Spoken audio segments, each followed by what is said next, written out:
के ऊपर भी हम बहुत जल्द एक सेशन लेने वाले हैं। और जो दूसरा कॉन्स्टिट्यूएंट है जो इतना ही इंपॉर्टेंट रोल प्ले करता है हमारे बॉडी के अंदर जितना कि ऑक्सीजन वगैरह सब, that is nothing but the calcium. तो ये 6 ऐसे कॉन्स्टिट्यूएंट बॉडी के हैं जो बहुत ज्यादा इंपॉर्टेंट है हमारी बॉडी को रेगुलेट करने के लिए, गवर्न करने के लिए। आप समझ सकते हैं कि ये जो कॉन्स्टिट्यूएंट्स हैं, ये कॉन्स्टिट्यूएंट सिर्फ उनका एक एग्जैक्ट रोल नहीं है, वो हमारे बॉडी के अंदर वैरायटी ऑफ रोल शो करते हैं।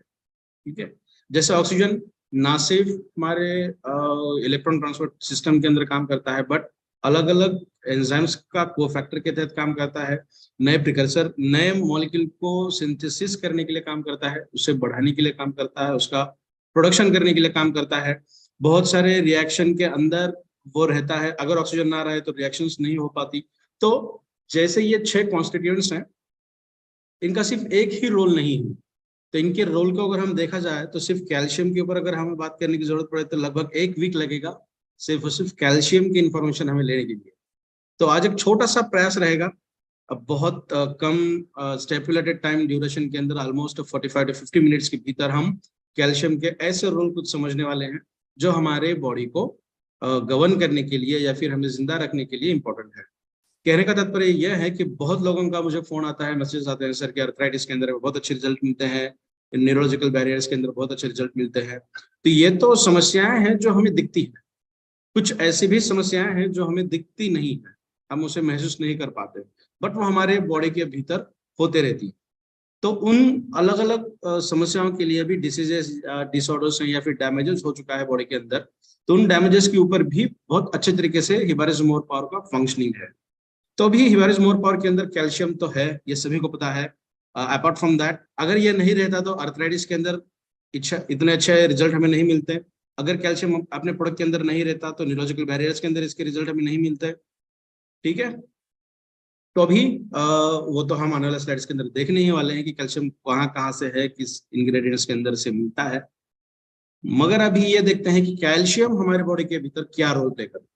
तो समझने का थोड़ा सा प्रयास करिएगा। अगर मेरी स्लाइड शेयर हो रही है तो मुझे जस्ट एक बार बता देना।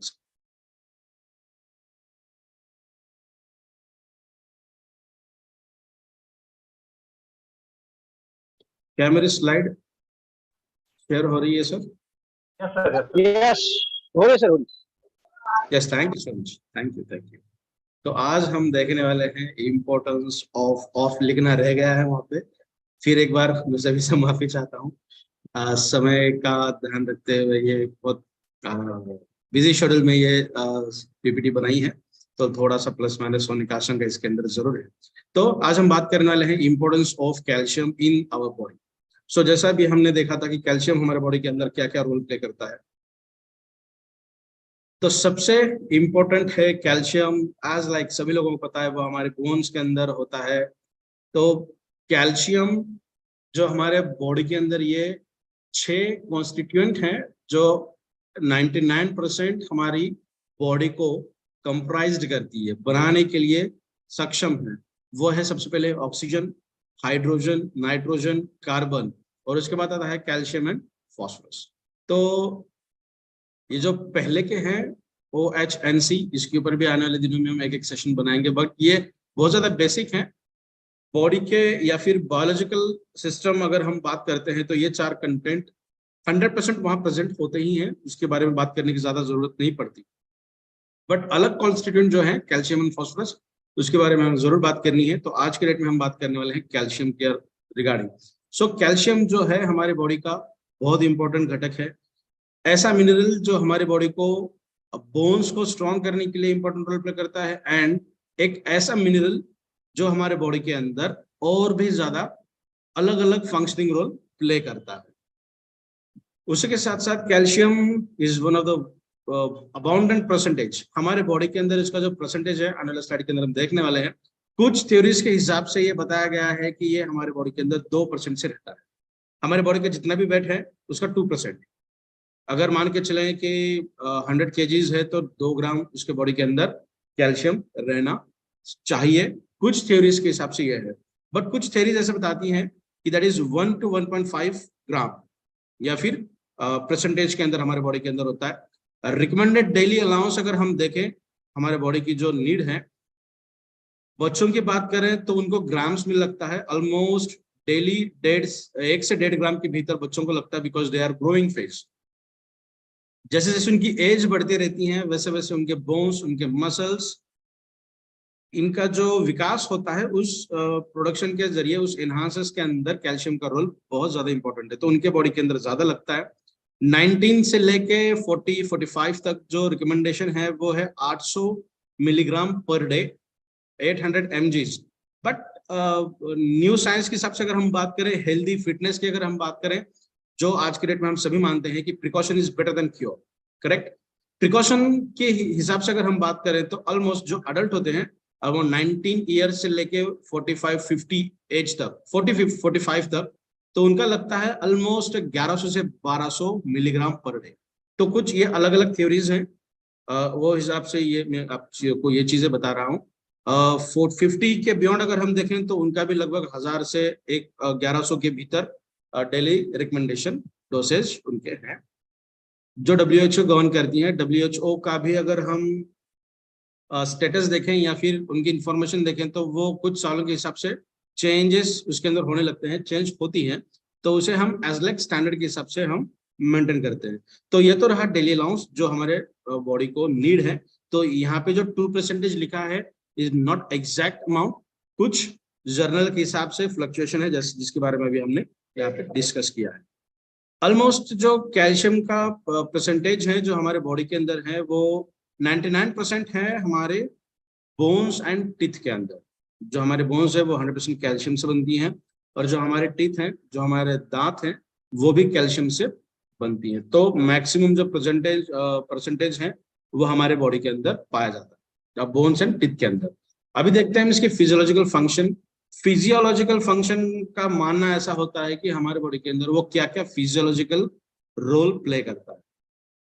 दिखने वाले लोग जो एक जगह से दूसरे जगह पे जाने के लिए जो मूवमेंट होती है उसे हम सिंपली कहेंगे फिजियोलॉजिकल, ठीक है। तो सबसे पहले है formation of bones and teeth. हमारे बॉडी के अंदर जो बोन्स हैं और जो हड्डियां और जो टीथ हैं, दांत हैं, उसके फॉर्मेशन के लिए सबसे इंपॉर्टेंट कैल्शियम का परसेंटेज हमारे बॉडी के अंदर होता है। दूसरा होता है इन मसल एक्साइटेशन एंड कॉन्ट्रैक्शन। अभी इसके बारे में थोड़ा सा हम बात करेंगे, not exactly contraction but excitation के बारे में। मसल्स को क्या फंक्शनिंग करनी है, मसल को क्या काम करना है, वो पता कैसे चलेगा? मसल को अभी कौन से मसल को क्या काम करना है ये पता कैसे चलेगा? तो इस चीज के लिए सबसे ज्यादा इंपॉर्टेंट होता है कैल्शियम, ठीक है। तो अभी आप सोच सकते हैं कि कैल्शियम हमारे बॉडी के अंदर कितना ज्यादा इंपॉर्टेंट है। हमने तो अब तक एक ही देखा था, न्यूरोलॉजिकल बैरियर के अंदर इतने न्यूरॉन्स होते हैं, हर न्यूरॉन को न्यूरोट्रांसमीटर रिलीज करने के लिए कैल्शियम तो लगता ही है, बट उससे कई ज्यादा अमाउंट में कैल्शियम हमारे बॉडी के अंदर अलग अलग स्तरों पे लगता है। तो यहाँ पे हम देखने वाले हैं मसल एक्साइटेशन। एक्साइटेबिलिटी का मतलब होता है, एक एग्जांपल यहाँ पे हमने दिया है, तो इसे थोड़ा सा समझने का प्रयास करिएगा। जो हमारे बॉडी के अंदर सिस्टम है जो काम करती है, वो सिस्टम एक रिएक्शन को स्टार्ट करेगी। हम एक्साइटेशन का मतलब समझ रहे हैं, एक्साइटेशन मीन व्हाट? तो वो कंडीशन, वो जो प्रोसेस है, उस प्रोसेस को वो स्टार्ट करेगी जिस टिश्यू की रिगार्डिंग इंफॉर्मेशन चाहिए। हाथ का चाहिए, हमारी उंगलियों का चाहिए, स्टमक का चाहिए, लंग्स का चाहिए, लीवर का चाहिए, मेटाबॉलिज्म का चाहिए, पैरों का चाहिए, कौन से मसल्स का चाहिए, कौन से टिश्यू का चाहिए, उस टिश्यू के करंट करस्पॉन्डेंस के हिसाब से वो इनिशियलाइज करेगा, उसे उस मसल को स्टार्ट करने का, उसकी प्रोसेस को स्टार्ट करेगा, एक्शन को स्टार्ट करेगा। उसी के साथ साथ स्टार्ट करने का रीजन ये है कि हमारी बॉडी नेचुरली तरीके से उसकी जो फंक्शनिंग है, उस मसल का जो कार्य करने की जो प्रक्रिया है, उसे अच्छी तरीके से फिनिश करना चाहिए। तो ये तभी पॉसिबल होगा जब हमारा ब्रेन कंट्रोल मैनर में काम करेगा, करेक्ट। अगर हमारा ब्रेन अनकंट्रोल्डली काम कर रहा है, इसका मतलब हमारे बॉडी के ऊपर उसका कंट्रोल नहीं है, तो कोई भी मसल किसी भी तरीके से काम करेगा। 99% अगर ब्रेन का कंट्रोल नहीं रहा तो हमें पैरालिटिकल सिचुएशंस के चांसेस होते हैं। इसका मतलब कोई भी मसल काम नहीं करेगा। तो यहाँ पे हम देखने वाले हैं, या फिर एक एग्जांपल हम इसी तरीके का देख रहे हैं यहाँ पे कि मसल को काम क्या करना है या फिर उसे समझ में कैसा आए। तो सिस्टम के प्रोसेस को एक्टिवेट कर दिया, स्टार्ट कर दिया, उसके बाद जिस मसल को काम करना है उसके एक्शन को स्टार्ट करने के लिए ये प्रोसेस है, इनिशियलाइज करने के लिए। उसके बाद नेचुरली बॉडी उस मसल के फंक्शन को किस तरीके से पूर्ण करेगी वो देखा जाएगा। इसी को हम कहते हैं एक्साइटेशन। एक्साइट का यहाँ पे हमने दिया है, देखो एक्साइट मतलब फंक्शनिंग एबिलिटी। हमारे मसल की फंक्शनिंग एबिलिटी है या नहीं है ये डिसाइड करने का काम भी कैल्शियम से होता है, कैल्शियम वही काम करता है। इसके बाद हम देखेंगे increase the action of actin and myosin. ये बहुत बड़ा सब्जेक्ट है एक्टिन एंड मायोसिन का। एक ब्रिज लाइक स्ट्रक्चर बनता है जब भी मसल्स हैं, मसल के जो रिसेप्टर्स होती हैं जो किसी भी सिग्नल को या फिर मैसेज को कैच करती हैं, और उसके बाद सेल के अंदर क्या काम होता है। तो इस पूरे प्रोसेस के लिए जो मूवमेंट होती है एक जगह से दूसरे जगह जाने के लिए, तो इसे हम कहते हैं मोटर। इसके पहले भी हमने इसके ऊपर बात की थी आई थिंक एक बार। अभी इसे थोड़ा सा समझने का प्रयास करेंगे। हमारे बॉडी के अंदर एक सेल है, उसके अंदर एक पार्ट है गोल्गी एपरेटस। एग्जाम्पल के लिए समझने की कोशिश करिए, नाम याद रखने की जरूरत नहीं है। एक सेल है मेरे हार्ट के अंदर, वहां पे एक फंक्शनिंग करनी है, मगर उसका जो सिग्नल है वो आता है मेरे हाथ के यहाँ से। तो यहाँ से सिग्नल एक्टिवेट होगा, फिर वो मेरे हार्ट तक जाएगा, उसे काम करने का काम करेगा, उसे बताने का काम करेगा। तो एक जगह से दूसरे जगह पे जो मैसेज देने का काम होता है, मैसेज देने का काम मतलब एक जगह से दूसरी जगह जाने का जो जरिया होता है, जो व्हीकल सिस्टम होती है, उसे हम कहते हैं एक्टिन एंड मायोसिन। एक fibrous like thread like structure होता है, यहाँ पे देखने का प्रयास करेंगे हम। एक थ्रेड लाइक स्ट्रक्चर होता है, वो स्ट्रक्चर डिटरमाइन करता है, मोटर के हिसाब से काम करता है, यहाँ से उधर, उधर से इधर लेकर जाने के लिए। तो ये डायग्राम थोड़ी सी समझने का प्रयास करिए। यस, ये एक मसल है। ये मसल अभी हम देखने वाले कि मसल का कॉन्ट्रैक्शन कैसे होगा। कॉन्ट्रैक्शन माने फूलना रिलैक्स होना, फूलना रिलैक्स होना है, जो पंपिंग का सिस्टम होता है। तो मसल किस तरीके से एक्शन मोड में आते हैं, एक्टिवेट किस तरीके से होते हैं। तो ये मसल, और मसल का ये जो छोटा सा हिस्सा यहाँ पे दिया है, कलर चेंज करता हूँ। यस, ये जो छोटा सा हिस्सा यहाँ पे दिया है, ये हिस्सा, इसे हम बता रहे हैं इतने बड़े डायग्राम के अंदर, ठीक है।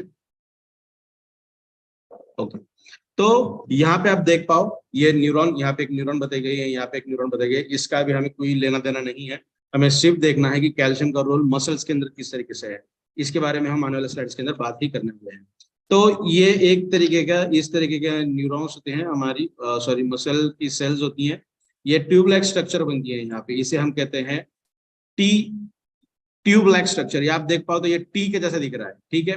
तो यहाँ पे सार्कोमास होते हैं, इस तरीके के सार्कोमास। आई होप यहाँ पे इस तरीके से दिया गया है, बट ये साइड से होती है ऐसे, ठीक है। यहाँ पर भी इसी तरीके से होंगे, इसी तरीके से। तो इनके अंदर पाया जाता है कैल्शियम, मसल्स के ये छोटे से हिस्से के अंदर पाया जाता है कैल्शियम। तो यहाँ पे आप देख पाओ, आई होप आपको दिख रहा होगा, ये जो छोटे छोटे डॉट्स यहाँ पे दिए हैं ये कैल्शियम है। यस, यहाँ पे लिखा गया है कैल्शियम है। तो यहाँ पर भी कैल्शियम है और यहाँ पर भी कैल्शियम दिया गया है। तो अभी हम बात करेंगे ये लेफ्ट वाली, इस डायग्राम के बारे में सबसे पहले, इसके बारे में नहीं। तो ये जो कॉन्ट्रैक्शन है, सबसे पहले हम कॉन्ट्रैक्शन की बात करेंगे, उसके बाद रिलैक्सेशन की बात करेंगे। तो इस डायग्राम के ऊपर हम थोड़ा सा फोकस करेंगे। तो ये जो दिख रहा है ना आपको, ये वाले डायग्राम मछली के जैसा, तो यहाँ पे काम करते हैं actin and myosin, thread like structure.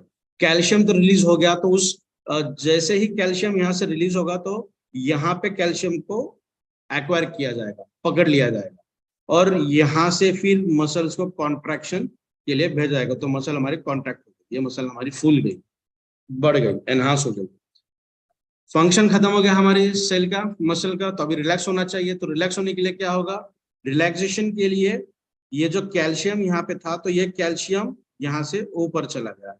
तो यहाँ पे आप देख पाओ एडीपी प्लस पीआई, एटीपी का यूटिलाइजेशन किया जाता है यहाँ पे ये प्रोसेस के लिए, that is active phenomenon, energy खर्च की जाती है।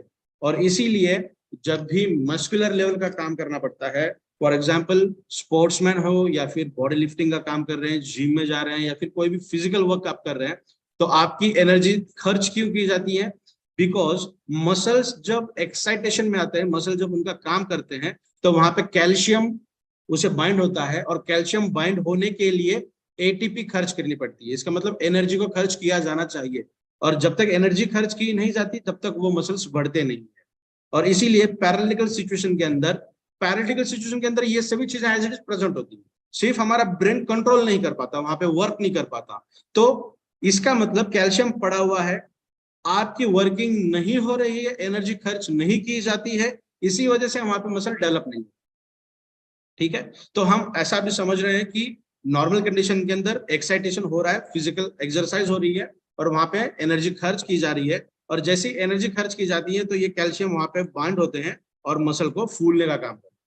अभी क्या होगा, अभी जैसे ही इसका फंक्शनिंग खत्म हो जाएगा, ये एटीपी यहाँ से निकल जाएगी, एटीपी रिलीज हो जाएगी, और जैसे ही ये रिलीज हो गया, इन दोनों के अंदर कोई भी फंक्शनिंग नहीं है, एक अटैचमेंट नहीं है, अटैचमेंट यहाँ पे नहीं है, तो कैल्शियम फिर से ऊपर चला जाएगा आपके। ठीक है, तो कैल्शियम देना और कैल्शियम वापस जाना, इसको हम थोड़ा सा डिस्कस करते हैं ब्लड के जरिए। ब्लड के अंदर से कैल्शियम जाता है, आप खाना खाते हैं, फॉर एग्जाम्पल हिबारिस मोर पर कंजम्पशन आप करते हैं, आपके बॉडी के अंदर भी कैल्शियम अबाउंडेंट अमाउंट में है, प्लेंटीफुल अमाउंट में है।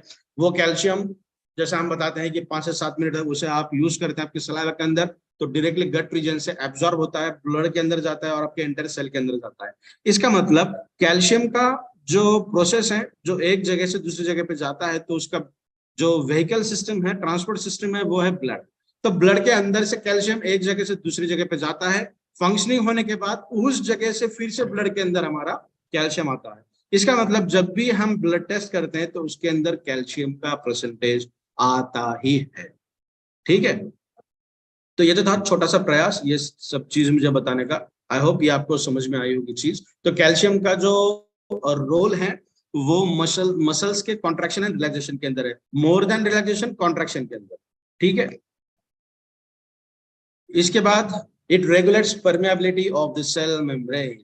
सेल मेम्ब्रेन की परमेबिलिटी, जैसे हम कैंसर के बारे में बात करते थे, 4 अलग अलग तरीकों से कैंसर सेल को हिबारिस मोर, और जो नेचुरल फिनोमेनन है हमारे बॉडी के अंदर, जो 4 अलग अलग तरीके से कैंसर सेल्स को मारने का काम करता है, उन 4 कंडीशंस को बढ़ाने का काम हिबारिस मोर पावर के जरिए किया जाता है। तो उसके अंदर का एक जो सेशन था, एक जो पॉइंट था, वो था परमेबिलिटी। ठीक है, तो सेल को बहुत सी चीजें लगती हैं उसे जिंदा रखने के लिए, जिंदा रहने के लिए। फंक्शनिंग होती है सेल के अंदर, जो भी काम होता है होने के बाद जो टॉक्सिक मटेरियल बनता है, वो टॉक्सिक मटेरियल भी सेल के अंदर से सेल के बाहर जाना चाहिए, और जो चीजें लगती हैं उसे फंक्शन करने के लिए बाहर से अंदर आनी चाहिए। इसका मतलब सेल के बाहर से कोई चीज अंदर आती है और अंदर से बाहर जाती है, इसका मतलब कुछ ना कुछ वहां पे दरवाजे होने चाहिए, और उस दरवाजों को हम सिंपली आज की लैंग्वेज में बात करेंगे परमेबिलिटी। ठीक है, तो यहाँ पे परमेबिलिटी के लिए जो सब पॉइंट यहाँ पे हम दिखा रहे हैं वो है transporting the ions across the membrane. Across the membrane का मतलब होता है सेल के अंदर से बाहर एंड बाहर से अंदर। अक्रॉस द मेम्ब्रेन का मतलब होता है, सपोज ये एक सेल है, तो सेल के अंदर से बाहर एंड बाहर से अंदर, इन दोनों भी फेनोमेनन को हम कहते हैं अक्रॉस द मेम्ब्रेन। अंदर से बाहर, बाहर से अंदर जाना चाहिए। यहाँ पे कभी कभी क्या होता है, ये बहुत अच्छी प्रोसेस है हमारी बॉडी की, जो सेल फिलिंग प्रोसेस हम बताते हैं।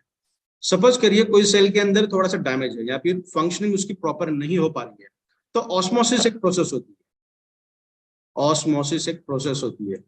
परमेबिलिटी के अंदर और एक नाम आता है, होपफुली अगर यहाँ पे मैं लिख पाऊं तो लिखता हूं, उसे हम कहेंगे सोल्यूट। एक फिर होता है सोल्यूट, इसका मतलब एक सिस्टम, सॉलिड सिस्टम होती है। इसे हम बहुत अच्छी तरीके से घर के अंदर भी देख सकते हैं। नमक का थोड़ा सा कॉन्सेंट्रेशन अगर पानी के अंदर हम डाल दें तो वहां पे वाटर का माइग्रेशन ज्यादा होता है। तो जहां पे भी सॉलिड पार्टिकल्स हैं, जहां पर भी सॉलिड पार्टिकल हैं, वहां पे पानी का बहाव ज्यादा होता है, उसे हम सिंपली कहेंगे ऑस्मोसिस। तो जहां पे कॉन्सेंट्रेशन कम है उस कॉन्सेंट्रेशन की तरफ बढ़ा ज्यादा होता है। तो मान के चले कि सेल की फंक्शनिंग ठीक नहीं हो रही है, तो ये जो पॉजिटिव आयंस होते हैं एज लाइक कैल्शियम, ये सेल के अंदर ज्यादा जाते हैं। अब इस सेल के अंदर ज्यादा सोल्यूट पार्टिकल आ गए, इतने सोल्यूट है, आई होप यहाँ पे आप देख पा रहे हो, इतना ये जो डॉट डॉट दिए गए हैं ये है सोल्यूट। तो अभी इसके अंदर सॉलिड कंटेंट ज्यादा बढ़ गया, जो स्थायु है वो ज्यादा बढ़ गया, पानी का प्रमाण कम हो गया। अभी क्या होना चाहिए, बाहर से पानी अंदर जाना चाहिए, वो तो नेचुरल फिनोमेनन है जिसे हम कहेंगे इक्विलिब्रियम। जितना अंदर उतना बाहर मेंटेन होना जरूरी है। अगर सेल के अंदर ज्यादा सॉलिड पार्टिकल गए तो पानी का अंदर जाना जरूरी थी, तो वहां पे उसका कॉन्सेंट्रेशन मेंटेन करना चाहिए। तो अभी क्या होगा, ये जो H2O है, ये जो पानी है, ये सेल के बाहर से अंदर चला जाएगा। सेल की जो छोटी साइज थी अभी बढ़ गई, ठीक है, तो ये इतनी ज्यादा बढ़ जाएगी कि सेल खुद को रप्चर कर देगी, कट कर देगी। तो ये एक सेल फिलिंग प्रोसेस है हमारी बॉडी की, जो अच्छे तरीके से वर्क करती है, और उसके अंदर भी अपना कैल्शियम बहुत इंपॉर्टेंट रोल प्ले करता है। उसी के साथ साथ it gives protection to the cell. ये जो सेल मेम्ब्रेन है, ये सेल को एक शेप देने का काम करता है, ठीक है। आपने सुना होगा एनीमिक कंडीशन है, एनीमिया हुआ है। एनीमिक कंडीशन का मतलब होता है हमारे ब्लड के जो सबसे इंपॉर्टेंट सेल्स होती हैं, आरबीसीज, रेड ब्लड सेल्स, उनका जो शेप है, उनकी जो साइज है, वो फ्लक्चुएट हो जाना, वो चेंज होना। सपोज सर्कुलर तरीके की सेल होती हैं आरबीसी, वो सर्कुलर ना रहते हुए सेंटर से अंदर गई, इसका मतलब डंबल जो होती है हमारी, डंबल शेप्ड बनने लगती है, जिसे हम कहते हैं सिंपली एनीमिक कंडीशन। तो सेल की इंटीग्रिटी, इसका मतलब उसका जो सरफेस है, वो उसका शेप, उसकी साइज, उसका आकार मेंटेन करने के लिए, इंटीग्रेट कंडीशन में रखने के लिए भी कैल्शियम बहुत ज्यादा इंपॉर्टेंट रोल प्ले करता है।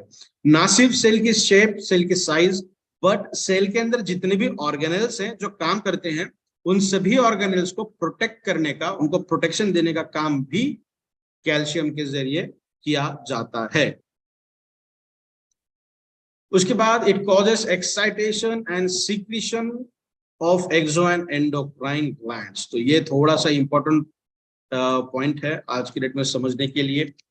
जो हम 11 प्रणालियां बताते हैं हमारे बॉडी की, उसके अंदर की ये जो 2 प्रणालियां हैं, एक्सोक्राइन एंड एंडोक्राइन, अंतःस्रावी एंड बाह्यस्रावी ग्रंथि, जो हार्मोन को सिक्रेट करने का काम करती है। यहाँ पे सबसे इंपॉर्टेंट एक ग्लैंड काम करती है, जिसका नाम है हाइपोथैलेमस। एक सेकेंड, हम देखते हैं उसको। यस, ये जो ग्लैंड है हाइपोथैलेमस, ये हमारे ब्रेन के नीचे होती है। यहाँ पे 2 ग्लैंड के बारे में बात करने वाले हैं, एक है पिट्यूटरी ग्लैंड और एक है हाइपोथैलेमस।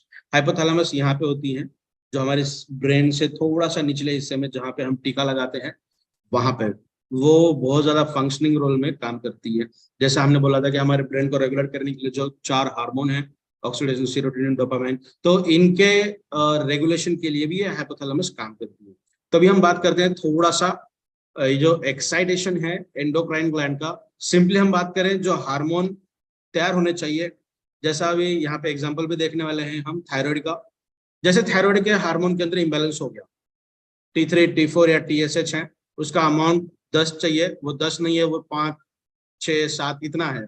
इसका मतलब हार्मोन क्या होना चाहिए, सीक्रेट होना चाहिए, बढ़ना चाहिए, बॉडी के अंदर बनना चाहिए। अगर 10 चाहिए और वो है 11, 12, 13, तो इसका मतलब क्या होना चाहिए, उसे रेगुलेट करना चाहिए। रेगुलेट का मतलब होता है अगर ज्यादा है तो उसे मेंटेन करें, और सिक्रेशन का मतलब होता है कम है तो उसे बढ़ाना चाहिए, उसे सिक्रेट करना चाहिए, प्रोडक्शन करना चाहिए। तो एंडोक्राइन ग्लैंड ये प्रीडोमिनेंटली सिक्रेशन का काम करती है, कुछ हार्मोन्स का, कुछ नहीं, बहुत सारे हार्मोन्स का। और इन एंडोक्राइन ग्लैंड को कैसे समझ में आएगा कि कौन सा हार्मोन ब्लड के अंदर कितना है, पता कैसे चले? तो हार्मोन जब ब्लड के अंदर आते हैं, तो वहां पे एक ग्लैंड हमारे बॉडी के अंदर है, जो बहुत इंपॉर्टेंट ग्लैंड है, जिसे हम कहते हैं हाइपोथैलेमस, जिसे हमने ब्रैकेट भी यहाँ पे दिया है। तो वो हाइपोथैलेमस एक डिटेक्टर के तहत काम करती है, it is working as a detector. तो ये डिटेक्ट करती है ब्लड के अंदर कौन सा हार्मोन कितना है। अगर इंसुलिन कम है तो उसे फिर मैसेज आएगा कि इंसुलिन को बढ़ाना है, थायराइड कम है तो फिर चला जाएगा। तो ये जो ग्लैंड का जो फंक्शनिंग है ना, डिटेक्शन करने का, कितना है, क्या कितना होना चाहिए, क्या करना चाहिए, इस रेगुलेशन के अंदर भी कैल्शियम का रोल बहुत ज्यादा इंपॉर्टेंट है। तो यहाँ पे हमने दिया है, हाइपोथैलेमस काम करता है आपके ब्लड के अंदर कितने रिसेप्टार्स हैं।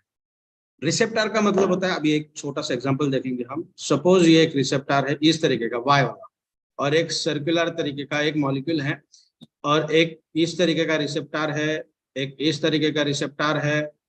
तो अभी ये इसे बाइंड होना चाहिए, इसे बाइंड होना चाहिए, इसे बाइंड होना चाहिए, तो ये बाइंड होना चाहिए यहाँ पे आकर, ठीक है। क्यों? क्योंकि उनका जो शेप है वो एक दूसरे को मैच करता है। जैसे हर ताले की चाबी अलग होती है ना, किसी और ताले के साथ उसे हम मैच नहीं कर सकते, तो इसी तरीके से हर रिसेप्टर अपने मॉलिक्यूल को कैच करने के लिए एक अलग शेप बना के रखता है। तो यहाँ पे मान के चले हम, ये सब रिसेप्टर यहाँ पे है, ये मॉलिक्यूल सिर्फ यहाँ आके बाइंड होना चाहिए। तो अभी इस मॉलिक्यूल को अगर बाइंड होना है, ये अभी कुछ फंक्शनल रोल प्ले करने वाला है हमारे बॉडी के अंदर। फॉर एग्जाम्पल, तो जब तक ये किसी रिसेप्टर को जाके बाइंड नहीं होगा तब तक वो फंक्शन नहीं कर पाएगा, करेक्ट। तो अभी इसका कॉन्सेंट्रेशन बहुत ज्यादा है, ये भी बहुत ज्यादा मात्रा में प्रेजेंट है, बट ये ज्यादा मात्रा में प्रेजेंट नहीं है, तो क्या फंक्शन हो जाएगा? नहीं हो पाएगा। क्यों? क्योंकि ये सिर्फ और सिर्फ यहाँ बाइंड होगा, इन दोनों के साथ ये बाइंड नहीं हो सकता, करेक्ट। तो हाइपोथैलेमस अभी क्या करेगा? हाइपोथैलेमस अभी,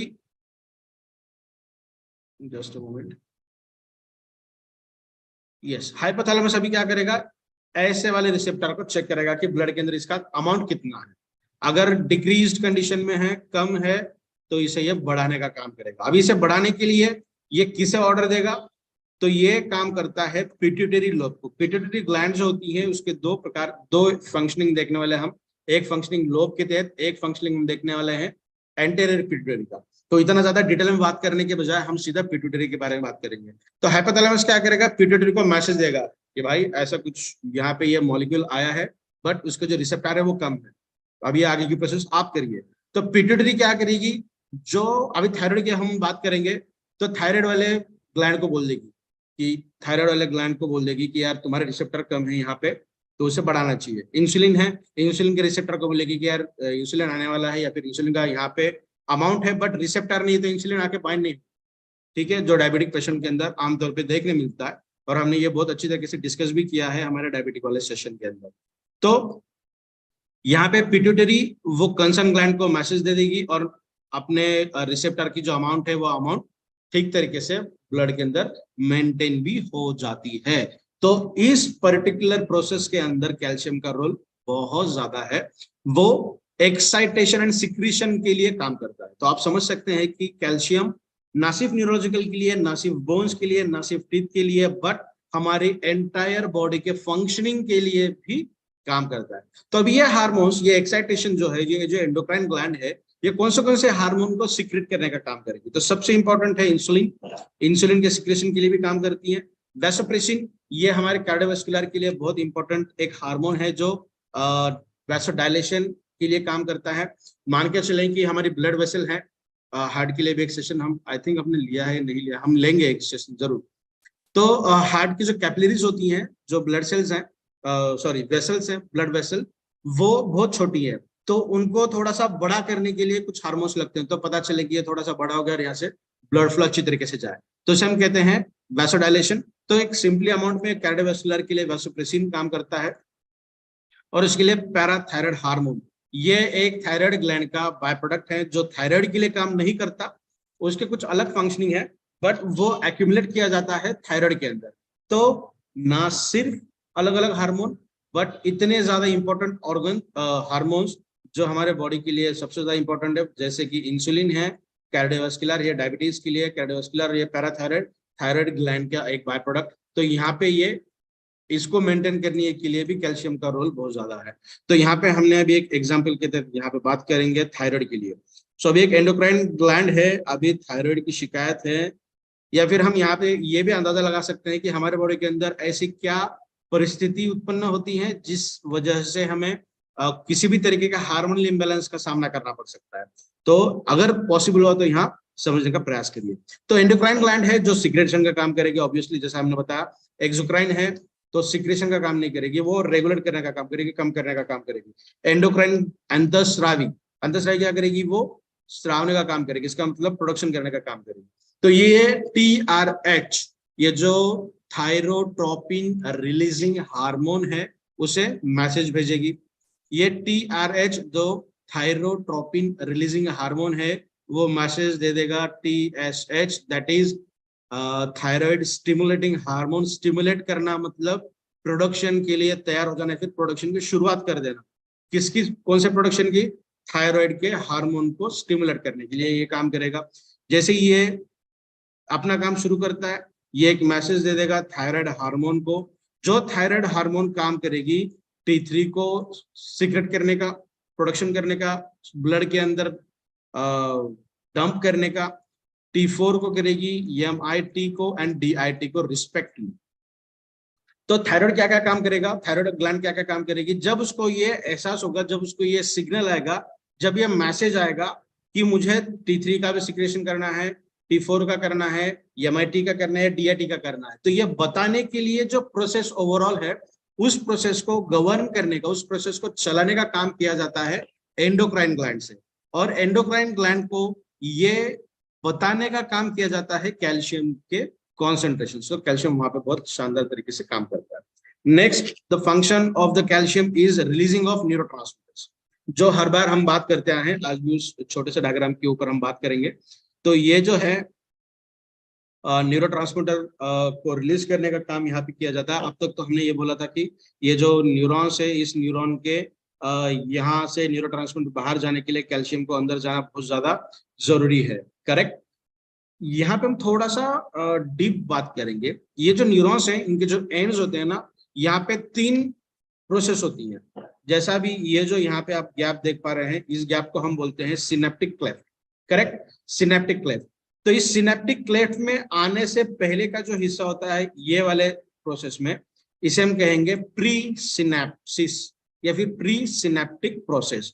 ये सिनेप्टिक प्रोसेस, और ये होने के बाद ये वाला जो हिस्सा होता है इसे हम कहते हैं पोस्ट सिनेप्टिक प्रोसेस, ठीक है। तो प्री पहले वाला, सिनेप्टिक जहां पे एक्चुअल फंक्शनिंग हो रही है, और पोस्ट माने अगली सेल के अंदर, ठीक है। Pre synaptic and post synaptic. तो ये जो प्रोसेस है, इस प्रोसेस के अंदर भी कैल्शियम का बहुत ज्यादा इंपॉर्टेंट रोल है, जो हम अब तक बहुत बार इसके बारे में बात करते आए हैं। तो यहाँ पे ऐसे ही सिग्नल आगे वाले न्यूरॉन्स के अंदर जाते हैं जिनका कॉन्सेंट्रेशन बहुत ज्यादा अमाउंट में है। तो अभी कौन से न्यूरॉन्स का या फिर न्यूरोट्रांसमीटर का अमाउंट ज्यादा अमाउंट में होना चाहिए, ये हमारी बॉडी तय करती है, हमारा ब्रेन तय करता है। और इस फंक्शन के अंदर भी कैल्शियम का रोल बहुत ज्यादा है। और इसका एक तो रोल हम हमेशा बताते हैं कि न्यूरोट्रांसमीटर को न्यूरॉन्स से रिलीज करने के लिए अंदर कैल्शियम जाना चाहिए, जिसे हम इनफ्लक्स कहते हैं। इनफ्लक्स का मतलब होता है इररिस्पेक्टिव टू द कॉन्सेंट्रेशन, अंदर कितना है उससे कोई लेना देना नहीं है, अंदर जाना ही चाहिए। तो यहाँ पे अगेन एनर्जी खर्च की जाती है। और इसी वजह से जब हम ज्यादा सोचने लगते हैं, जब हमारा ब्रेन बहुत ज्यादा एक्टिव मोड में काम करता है, तो हमें बॉडी का टेम्परेचर बढ़ता है, हमारे पसीना आना शुरू होता है, या फिर ये जो सर का हिस्सा है वो भारी होने लगता है, बिकॉज ये जो एक्टिवेशन है, ये प्रोसेस बहुत ज्यादा तरीके से काम करने लगती है। तो इनफ्लक्स मैकेनिज्म का मतलब होता है इररिस्पेक्टिव टू द कॉन्सेंट्रेशन, अंदर कितना पड़ा है इसका कोई लेना नहीं है, अंदर है या नहीं है ये भी पता नहीं है, बट इनफ्लक्स मतलब हमें अंदर जाना ही चाहिए। तब जब अंदर जाएगा तभी न्यूरोट्रांसमीटर्स का काम होगा। इसके ऊपर हमने अभी बहुत ज्यादा हम बात करते आए हैं, तो अभी ज्यादा इसके ऊपर हम बात नहीं करेंगे। तो इसके बाद calcium is intracellular messenger. Intracellular का मतलब होता है कि एक ऐसा मॉलिक्यूल, एक ऐसा कॉन्स्टिट्यूएंट कि जो खुद ही अपने साथ एक मैसेज लेकर घूमता है। क्या आप सोच सकते हैं कि कैल्शियम खुद ही एक मैसेज का काम करता होगा, खुद के अंदर ही एक मैसेज अपने जेब के अंदर लेके घूमता है वो। अभी एक एग्जांपल देखते हैं हम यहाँ पे कि सपोज एक जो, हाँ यहाँ पे हमने दिया है, जस्ट अ मोमेंट, ये जो हमने दिया है यहाँ पे कि ग्लैंड इज अनदर पार्ट। एक ग्लैंड है जिसका फंक्शन करना बहुत ज्यादा जरूरी है, वो बॉडी के एक हिस्से में है, हमारे सेल के एक हिस्से में है, और जहां पे काम होना चाहिए वो हिस्सा अलग, ठीक है। जैसे एक एग्जांपल हमने पहले भी देखा था, हमारी सेल मेम्ब्रेन के अंदर ये जो फोल्डिंग्स होती हैं जहां जहां पर, वहां पे कोलेस्ट्रॉल का काम होता है, करेक्ट। हम कोलेस्ट्रॉल लेते हैं हमारे डाइट से, खाना खाते हैं, वो जाता है इंटेस्टाइन के अंदर। तो हमारे इंटेस्टाइन से यानी पेट के अंदर से हर सेल के सेल मेम्ब्रेन के अंदर किस तरीके से जाता है, तो उसका फंक्शन जो है वो तो होता है इंटेस्टाइन के अंदर, बट फंक्शन का मतलब जहां पे वो, हाँ फंक्शन, और जो उसका टारगेट है वो है सेल की membrane, outer layer of cell. तो अंदर से बाहर जाना है। तो आप समझ सकते हैं कि उसका प्रेजेंस एक तरफ एक जगह पे है और उसका फंक्शन अलग जगह पे है। तो एक जगह से दूसरे जगह जाने के लिए जो मैसेज का काम करना चाहिए वो काम करता है calcium. So calcium is a one kind of intracellular message. Next to this, ये इंट्रासेलुलर 2 तरीके के हैं। सबसे पहले है एक हार्मोन और दूसरा है एटोपॉय। तो यहाँ पे हम इसे भी थोड़ा सा समझने का प्रयास करते हैं। अभी प्रयास करेंगे थोड़ा सा हार्मोन्स को समझने का। ये इतना डिटेल में हम इसीलिए बताते हैं कि जब भी आप अपने खुद के रिपोर्ट जब पढ़ोगे ना, लैब रिपोर्ट्स या फिर टेस्ट किए हुए क्लिनिकल रिपोर्ट्स, तो कुछ ना कुछ वर्ड्स पढ़ने के बाद आपको थोड़ा सा समझ में आना चाहिए कि ये एक्चुअली हो क्या रहा है। अगर हमें समझ में आया तो हम अपनी बॉडी की खुद की देखभाल बहुत अच्छे तरीके से कर सकते हैं। तभी हम समझते हैं हार्मोन किस तरीके से काम करते हैं। जैसा हमने कहा कि हार्मोन एक जगह पे तैयार होता है और उसका फंक्शनिंग होता है दूसरे जगह पे जाकर। अभी इंसुलिन पैनक्रियास बनाती हैं, ठीक है, बीटा सेल्स बनाते हैं इंसुलिन। इंसुलिन बनता है वहां पे और काम कहाँ पे करता है? ब्लड के अंदर, करेक्ट। बनता एक जगह पे है, रिलीज दूसरे जगह पे होता है और काम करता है तीसरे जगह पे ब्लड के अंदर। तो ये हार्मोन्स काम करते हैं, बनते हैं एक तरफ और काम एक्शन ऑफ मैकेनिज्म करते हैं दूसरी तरफ, और जब खत्म होते हैं तो वहां पर वो डीनेचर हो जाते हैं। मगर ये ऑटोकैड, ये जो सेकेंड वाला जो है ना, ये अपने ही जगह पे बनता है, उसी जगह पे काम करता है और उसी जगह पे खत्म भी होता है, जिसे हम कहते हैं स्पेसिफिक एंड डिस्ट्रॉय। जहां पर बना वहीं पर काम किया और वहीं पर काम खत्म होने के बाद खत्म हो गया, डीनेचर हो गया, डिस्ट्रॉय हो गया। तो ये जो इंट्रासेलुलर मैसेंजर है, ये दो तरीके के हैं। एक ऐसा तरीका, बनते अलग जगह पे काम अलग जगह पे जाके करते हैं, और दूसरा बनते हैं जहां पे काम भी वहीं पे करते हैं और वहीं पे खत्म भी हो जाते हैं। उसके बाद हम बात करें, it is coagulation factor, factor 4 cascade के अंदर काम करता है, जिसके बारे में मैं हमेशा बताता हूँ प्रेजेंटेशन के अंदर कि हिबारिस मोर पावर के अंदर थ्रोम्बिन एक फैक्टर है जो ब्लड क्लॉटिंग फैक्टर 8 के तहत काम करता है। तो यहाँ पे छोटा सा मैकेनिज्म हम समझने का प्रयास करेंगे। इस मैकेनिज्म के अंदर कैल्शियम का रोल बहुत ज्यादा इंपॉर्टेंट है। तो ये जो कोएगुलेशन फैक्टर है, कोएगुलेट का मतलब होता है कि ब्लड को एक जगह पे इकट्ठा कर कर रखते हैं। डायबिटिक पेशेंट के अंदर थ्रोम्बिन होता नहीं है, क्लॉटिंग फैक्टर नहीं होते। वहां पे अगर पैरों को जख्म हो जाए तो खून बहता ही रहता है, उनको समझ में नहीं आता कि खून बह रहा है। तो ऐसे पेशेंट के अंदर क्लॉटिंग फैक्टर काम नहीं करते।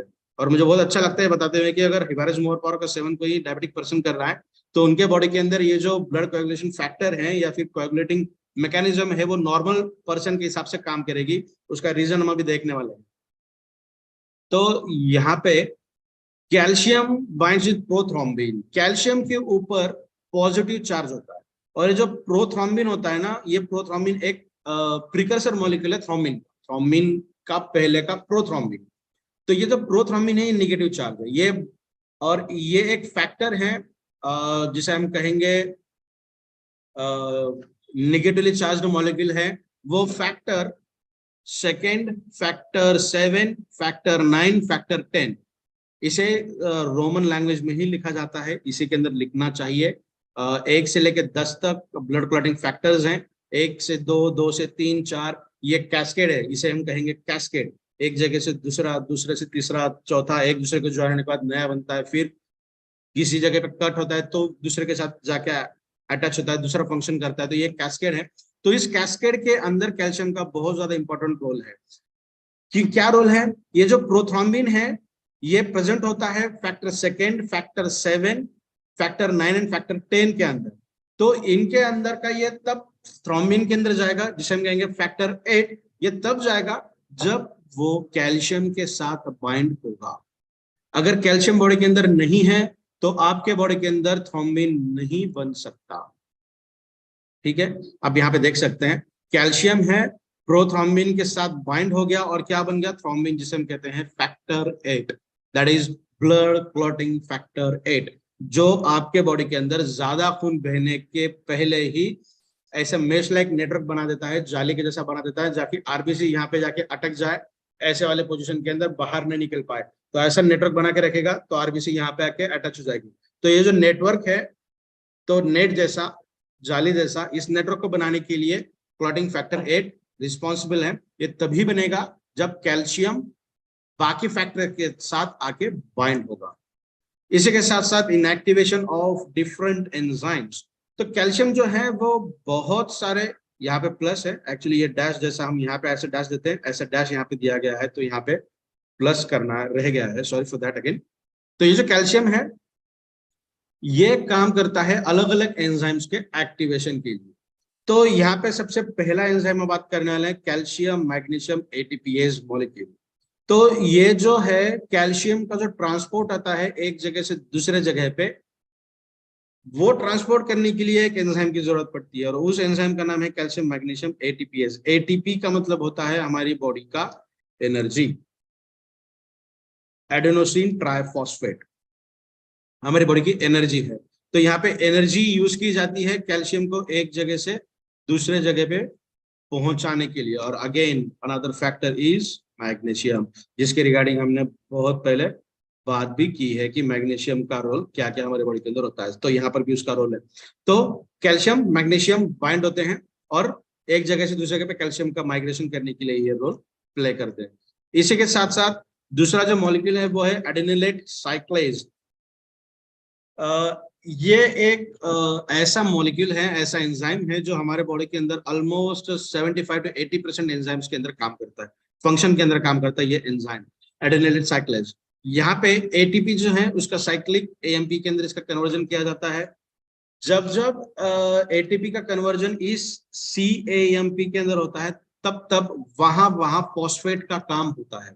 जब हम फॉस्फेट के लिए भी एक सेशन लेंगे तब आपको पता चलेगा कि एटीपी का हाइड्रोलिसिस, एटीपी को कट करना क्यों जरूरी है। जब भी एटीपी कट होती है तो क्या होगा, फॉस्फेट जब बाइंड होता है तभी आने वाली प्रोसेस आगे चलती है। तो इस एंजाइम को तैयार करने के लिए भी, एक्टिवेट करने के लिए भी कैल्शियम का बहुत ज्यादा इंपॉर्टेंट रोल है। उसी के साथ साथ पायरुवेट काइनेज, जहां पर डाइजेशन होता है, क्या बोलेंगे हम, ग्लाइकोजन के सिंथेसिस बोलिएगा या फिर ग्लाइकोलाइसिस। सिंपली खाना खाते हैं हम, खाना डाइजेस्ट होता है, डाइजेस्ट होने के बाद हमारी एनर्जी बनती है, इन पूरे प्रोसेस को हम मेटाबॉलिज्म कहेंगे। तो मेटाबॉलिज्म के लिए पायरुवेट काइनेज एक फॉस्फेट देने का काम करता है, काइनेज का मतलब।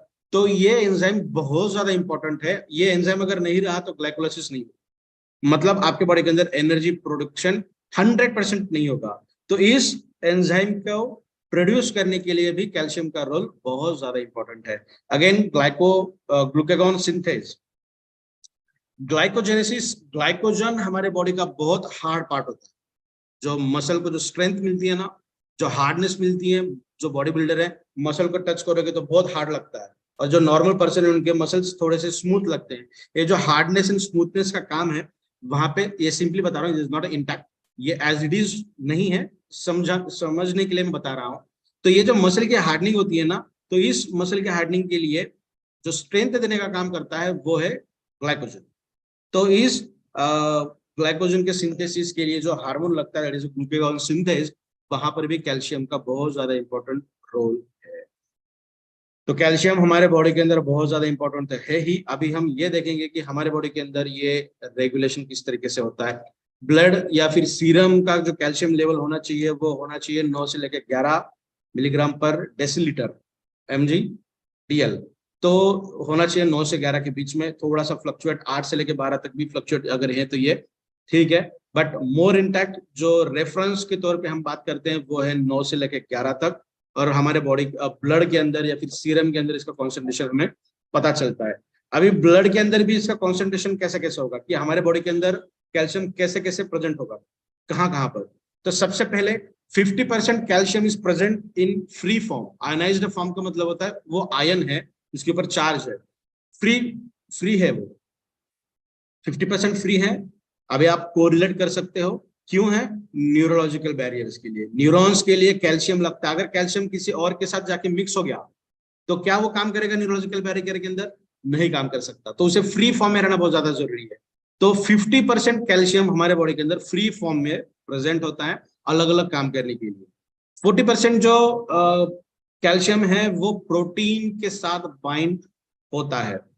हमने अभी कहा कि मसल को स्ट्रेंथ देने का जो काम किया जाता है दैट इज ग्लाइकोजन, वो प्रोटीन के साथ बाइंड होकर ही किया जाता है, that is beta sheet. Alpha helical molecules and beta sheet होती हैं। जब बीटा शीट बनती है प्रोटीन के साथ, जो सेकेंडरी स्ट्रक्चर होता है प्रोटीन का, या फिर क्वार्टरनी स्ट्रक्चर हम बोले, जो 3D स्ट्रक्चर होता है काम करने के लिए, तो उस बीटा शीट दैट इज बहुत हार्ड, बहुत स्ट्रेंथ वाला होता है, तो कैल्शियम वहां पे काम करता है। And 10% calcium is associated with bicarbonates and phosphates.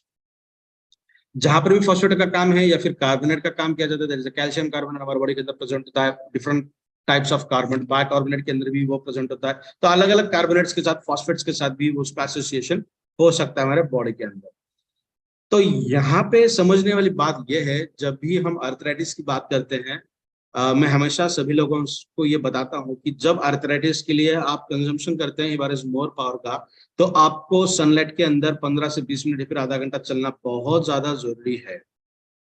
ये भी हमने बोला था कि कैल्शियम अगर आपके बॉडी के अंदर 1 किलो, 2 किलो, 10 किलो प्रेजेंट है, फिर भी आपको आर्थराइटिकल प्रॉब्लम से निजात नहीं मिल सकती, कि तो वो अपटेक नहीं होगा।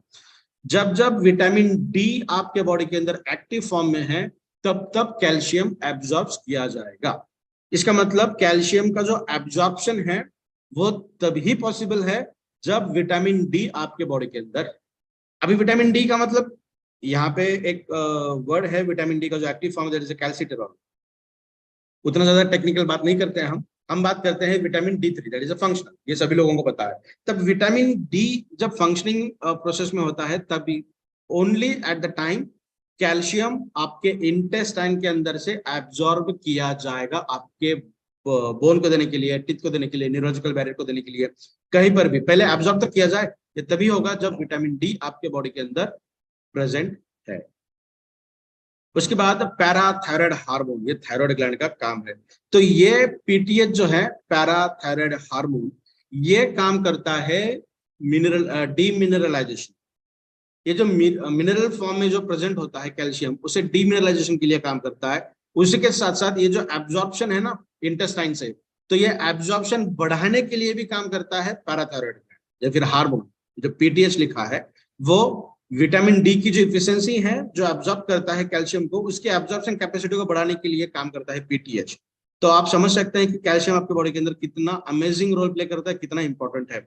साथ ही जब यूरिनेशन होती है, जब कैल्शियम बाहर निकलता है एक्सक्रीटरी मैकेनिज्म से, तो यूरिन के अंदर से भी रीएब्जॉर्प्शन करने का काम भी पैराथायराइड हार्मोन से किया जाता है।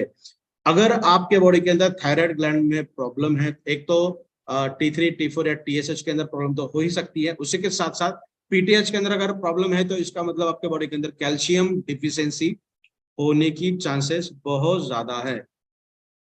कैल्शियम डिफिशियंसी के चांसेस बहुत ज्यादा है।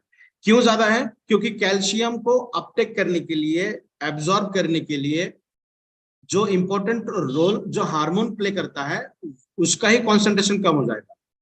वो अगर कम है तो विटामिन डी जो फंक्शनिंग है, विटामिन D3, वो जो एब्जॉर्ब करेगा वो भी कम करेगा। ठीक है। उसी के साथ साथ कैल्सिटोनिन, ये एक ऐसा मॉलिक्यूल है जो ब्लड के अंदर कैल्शियम के ब्लड के अंदर कैल्शियम के लेवल को रेगुलेट करने का काम करता है। ब्लड के अंदर कैल्शियम अगर ज्यादा है आपके बॉडी के अंदर, अगर कैल्शियम ज्यादा हो गया तो आपको किडनी रिलेटेड प्रॉब्लम्स हो सकती हैं। कैल्शियम के भी स्टोन्स बनते हैं ब्लड वेसल्स के अंदर, तो ये आशंकाएं हो सकती हैं अगर कैल्शियम आपके बॉडी के अंदर बहुत ज्यादा अमाउंट में है। तो कैल्सिटोनिन एक ऐसा मॉलिक्यूल है जो पीटीएच एंड विटामिन डी का जो काम है उसके 100% अपोजिट काम करता है। अगर विटामिन डी एंड पीटीएच ये डीमिनरलाइजेशन का काम करेंगे, तो कैल्सिटोनिन मिनरलाइजेशन का काम करेगा। Vitamin D and PTH calcium को एब्जॉर्ब करने का काम करते हैं, तो कैल्सिटोनिन एब्जॉर्ब नहीं, उसे बाहर निकाल देने का, एक्सक्रीशन के लिए करने का काम करेगा। तो ये तीनों मॉलिक्यूल रेगुलेट करती हैं हमारे बॉडी के अंदर का कैल्शियम का level, most predominantly in blood. I hope ये आपको समझ में आ रहा है कि किस तरीके से ये गवर्न कर रही है। तो अभी हिबारिस मोर पावर के अंदर ऐसे 4 इंग्रेडिएंट जिसके अंदर से बहुत अच्छे तरीके से आपको कैल्शियम मिलता है। सबसे पहले है गोखरू, उसके बाद सफेद गोंद, उसके बाद येलो गोंद, और सबसे लास्ट पंपकिन सीड्स। ये 4 ऐसे कंटेंट है। इसके साथ और ज्यादा कंटेंट भी है। पीपीटी बनाने के वक्त मुझे, अभी आप देख पा रहे हो कि यहाँ पे अलाइनमेंट भी ठीक तरीके से मैं कर नहीं पाया, समय का थोड़ा सा कम था। तो अपने हिबारिस मोर पावर के अंदर भी ऐसे इंग्रेडिएंट है जिसके अंदर से बहुत ज्यादा अमाउंट में आपको कैल्शियम मिलता है। बात करते हैं हिबारिस मोर पावर की यूएसपीज क्या क्या है, जो हम हमेशा बताते हैं। 100% plant originated, best extraction mechanism, formulation, almost 38+ ingredients. आने वाले दिनों के अंदर और 2 इंग्रेडिएंट्स इसके अंदर ऐड होने वाले हैं। यकीन मानिए अभी हमें ऐसे रिजल्ट्स मिलते हैं, जब ऐड हो जाएंगे तो और कितने रिजल्ट्स हमें मिल सकते हैं। साथ साथ माइक्रो क्लस्टरिंग प्रॉपर्टी इसके अंदर प्रेजेंट है। 100% प्लांट ओरिजिनेटेड कंटेंट, प्राश फॉर्मुलेशन जो फिजिकल ब्लेंड है, आपको टेस्ट जब लोगे आप इसका, जब टेक्सचर आप देखोगे तो जो पंपकिन सीड्स है वो एज इट इज इसके अंदर प्रेजेंट है, आपके फिजिकल ब्लेंड के हिसाब से आपको देखने मिलेगा। High quality of antioxidants are present in this product. साथ ही ये दुनिया का पहला इकलौता खुद के जैसा एक प्रोडक्ट है, इसके जैसा दूसरा कोई प्रोडक्ट मार्केट में नहीं है। उसी के साथ साथ यहाँ पे हम बात करेंगे कि समर प्रो के साथ more health, more happiness, more education, जो सुबह 7:30 की मीटिंग होती है वहाँ पे अलग अलग एजुकेशन के चैप्टर्स हम आपको शो करते हैं। उसके साथ साथ रॉयल्टी जैसी इनकम भी आपको यहाँ से मिलती है। सो आई होप आपको ये छोटा सा प्रयास मेरा समझ में आ गया होगा। So this is all about the importance of calcium in our body. So I hope आप सभी लोगों को ये समझ में आएगा कि अपने बॉडी के अंदर कैल्शियम का क्या रोल है, कितना इंपॉर्टेंट ये है हमारे बॉडी के अंदर। ना सिर्फ रेगुलेशन के लिए मेंटेन करता है, ना सिर्फ निरोधक के लिए काम करता है, ना सिर्फ बोन्स को डेंसिटी बढ़ाने का काम करता है, टीथ को देने का काम करता है, मसल को स्ट्रेंथ देने का काम करता है, बहुत सारे हार्मोन्स को प्रोडक्शन करने का काम करता है, बहुत सारे एंजाइम्स को एक्टिवेट करने का काम करता है, बहुत सारे एंजाइम्स को प्रोड्यूस करने का भी काम करता है। So there are variety of ये इसके फीचर्स हैं। अगर सही मायने में कैल्शियम को समझना है तो हमें 7 दिन लगेंगे इसे समझने के लिए। सो ये छोटा सा प्रयास, आशा करता हूँ सभी लोगों को समझ में आ गया होगा। Thank you so much. आज जो मुझे सेवा का मौका आप सभी लोगों ने दिया, specially thanks to Suhas sir. Over to you sir, thank you so much. Yes sir, thank you very much Vinay sir. Friends, मैं हमेशा कहता हूँ कि विनय सर का जब भी प्रेजेंटेशन होता है वो बहुत शानदार प्रेजेंटेशन ही होता है और कुछ भी नहीं होता। तो यहाँ पे आज का भी उसी तरह का प्रेजेंटेशन है जिसमें एक रिदम था। शुरू से आखिरी तक इस तरह से प्रेजेंटेशन था कि सही में इसको मतलब इसको कौन से वर्ड जो मेरे पास से शायद शब्द ही खत्म होते।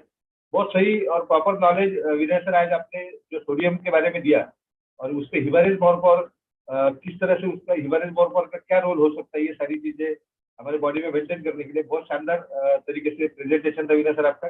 और मुझे पता है कि इतना बड़ा प्रेजेंटेशन बनाने के लिए कितना समय आज आपको देना हो गया, तो उसके लिए मैं थैंक यू कहूँगा आपको कि कम समय में आज इतना बड़ा प्रेजेंटेशन, करीब करीब 1 घंटे का प्रेजेंटेशन हुआ है दोस्तों, मतलब ऑलमोस्ट 55 मिनट प्लस ही हुआ है। तो इतना बड़ा प्रेजेंटेशन बनाने के लिए शायद मुझे लगता है विनय सर की 4 से घंटे